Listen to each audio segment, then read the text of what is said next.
नमस्कार दोस्तों, आपका स्वागत है अपने एग्ज़ाम क्लासेस में। तो आज हम पढ़ेंगे अनुपात और समानुपात। अनुपात और समानुपात का यह मेरा चौथा वीडियो है। इसके पहले 3 वीडियो अपलोड की जा चुकी हैं। तो पहले आप उन तीनों वीडियो को देखना, उसके बाद यह वीडियो देखना, चूँकि वहाँ अब थोड़ा बेसिक बताया गया और यहाँ से अब थोड़ा सा एडवांस लेवल स्टार्ट हो गया है। जैसा कि हम आपको बार बार बता रहे हैं कि आप मेरी वीडियो को ईमानदारी पूर्वक देखना दोस्तों। मेरी वीडियो में इतनी ताकत है कि आप किसी भी एग्ज़ाम को आप फाइट कर सकते हैं। चलते हैं क्लास की तरफ। तो आज की पहली यह सवाल है दोस्तों, आज की पहली सवाल है सिक्कों के रूप में। आज मैंने पहली सवाल लिया है।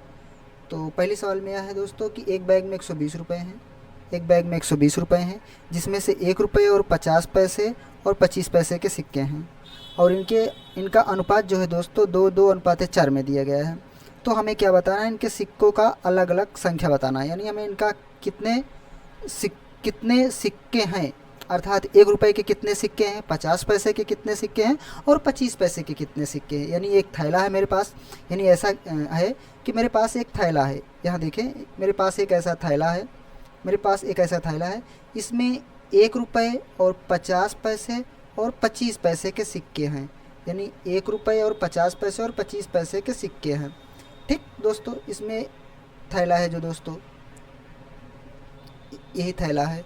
तो जो इसमें दिया गया है दोस्तों, इसमें 120 रुपये है। यह भी हमें बताया गया है कि टोटल यह 120 रुपये है, और इनका अनुपात जो है दोस्तों हमें यह भी बताया गया है कि 2 और 4 के अनुपात में दिया गया है।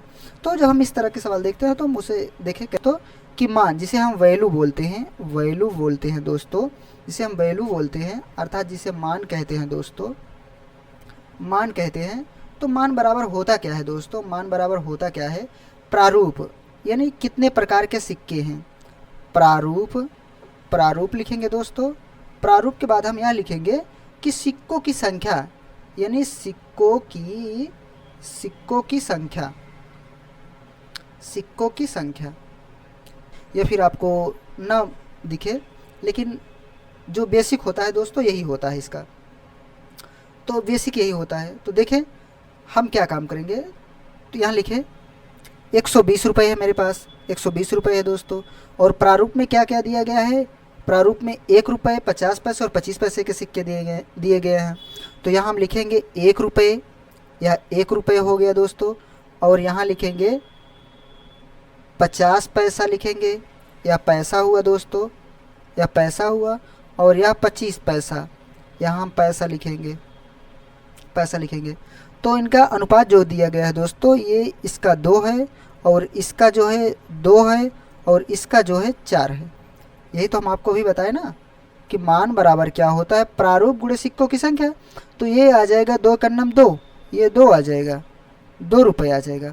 और ये 50 दूना 100 करेंगे तो ये 1 रुपये हो जाएगा, यानी 100 पैसा बराबर 1 रुपये होगा। और ये 25 चौका 100 करेंगे तो दोस्तों यह भी 1 रुपये होगा, यानी यह भी 1 रुपये होगा। यानी जब हम इसका मल्टीपल इसका भी करेंगे और इसका भी करेंगे तो हमें 1 रुपये प्राप्त होगा। तो जब हम तीनों को ऐड करेंगे दोस्तों तो यहाँ आ जाएगा 4, यानी 4 यूनिट बराबर दोस्तों 120 रुपये दिया गया है, 120 रुपये दिया गया है। यानी 1 यूनिट बराबर दोस्तों, 1 यूनिट बराबर आया क्या, 1 यूनिट बराबर आया 30।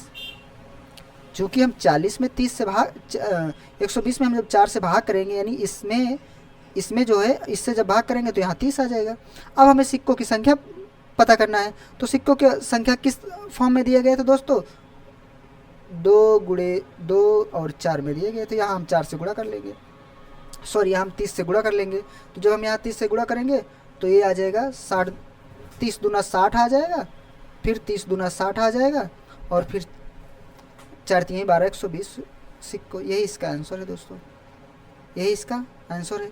हम इसे नेक्स्ट तरीके से लगा सकते हैं। तो नेक्स्ट तरीका क्या है, नेक्स्ट तरीका यह है, देखें हम इसे एक तरीके से और भी लगा सकते हैं।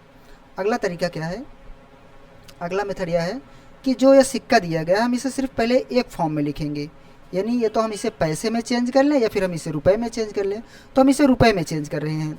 यानी हमारे पास 1 रुपये का सिक्का है और हमारे पास 50 पैसे का सिक्का है। यानी जब हमारे पास 50 पैसे का सिक्का है, दोस्तों, तो हम उसमें 2 से गुणा करेंगे तभी वह 100 पैसा आएगा। यानी हम इसमें जब 2 से गुणा करेंगे तो यहाँ हम 2 से भाग देंगे, यानी जो सिक्कों का अनुपात है दोस्तों, जो सिक्कों का अनुपात है 2:2:4 के रूप में दिया गया है। यह 1 रुपये का है, यह 1 रुपये का है, और यह जो है 50 पैसे का है। यानी जब हम इसमें 2 से गुणा करेंगे तो 100 पैसा होगा। इसका मतलब हम यहाँ 2 से भाग देंगे, यानी यहाँ 2 से भाग दिए 2 आया, और यहाँ 2 से भाग दिए तो 1 आया। अब यह जो दोस्तों है 4, इसका जो अनुपात 4 दिया गया है, यानी यहाँ 25 पैसे का सिक्का है। यानी जो इसका अनुपात है, यानी 4 है दोस्तों, यह 25 पैसे का अनुपात है। यानी 25 में दोस्तों, जब हम 25 में 4 से गुणा करेंगे तभी 100 पैसा प्राप्त होगा मुझे। जब 100 पैसा प्राप्त होगा तभी वह जाकर 1 रुपये बनेगा। अर्थात हम इसमें जब 4 से गुणा करेंगे 25 पैसे में, तो हमें यहाँ 4 से भाग भी देना पड़ेगा, यहाँ हमें 4 से भाग देना पड़ेगा। यानी जब 4 से भाग देंगे तो हमें पुनः 1 आ जाएगा। अब हम इसे पूरा ऐड करेंगे, इसे तीनों को ऐड करेंगे तो यहाँ आ जाएगा 4 आ जाएगा। यानी यही कुल मिलाकर फिर यहाँ आ गया। यानी 4 यूनिट बराबर हमें क्या मालूम हुआ, 4 यूनिट बराबर 120 रुपये प्राप्त हुआ, 120 रुपये प्राप्त हुआ। यानी 1 यूनिट बराबर आया 30 आया। तो फिर दोस्तों हमें सिक्का बताना है, सिक्का की संख्या बताना है।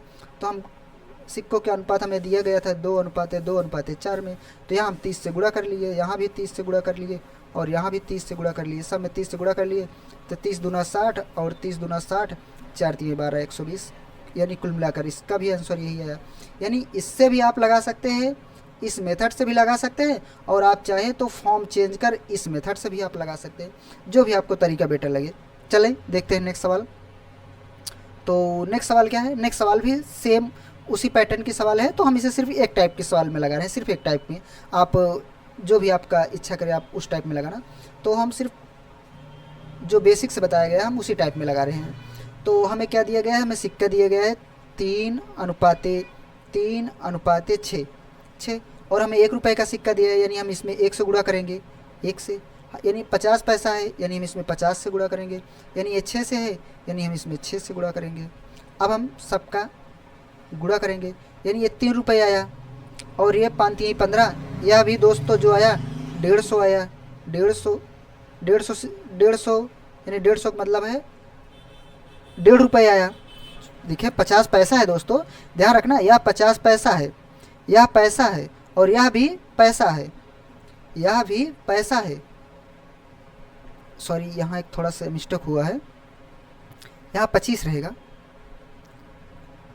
क्योंकि 50 पैसा और 25 पैसा है, 50 पैसा और 25 पैसा है।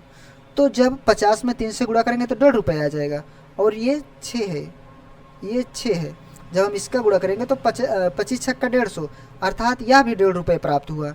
अब हम सबका ऐड करेंगे, जब हम सबका ऐड करेंगे दोस्तों, जब सबका हम ऐड करेंगे तीनों का, तो यहाँ आ जाएगा 1.5 और ये 3, यानी 3 3 6 आया। यानी 6 यूनिट बराबर दोस्तों, 6 यूनिट बराबर 6 यूनिट बराबर 240, 6 यूनिट बराबर 240। यानी 1 यूनिट बराबर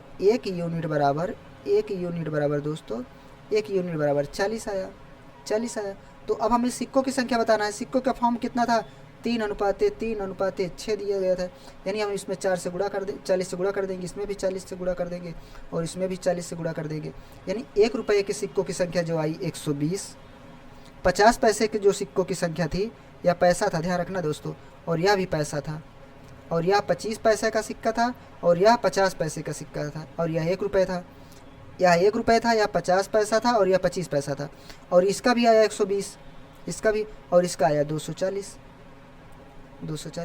उम्मीद करता हूँ कि अब आपको इस तरह की सवाल आ गई होगी। इसमें और भी टाइप बनती हैं सवालें, तो हम उसे नेक्स्ट वीडियो में आपको बता देंगे। अब चलते हैं नेक्स्ट टाइप के सवाल देखते हैं। तो नेक्स्ट टाइप की सवाल यह है दोस्तों, नेक्स्ट टाइप की सवाल यह है, यहाँ दिया गया है 6A बराबर 4A, उसके बाद 4A बराबर 9C।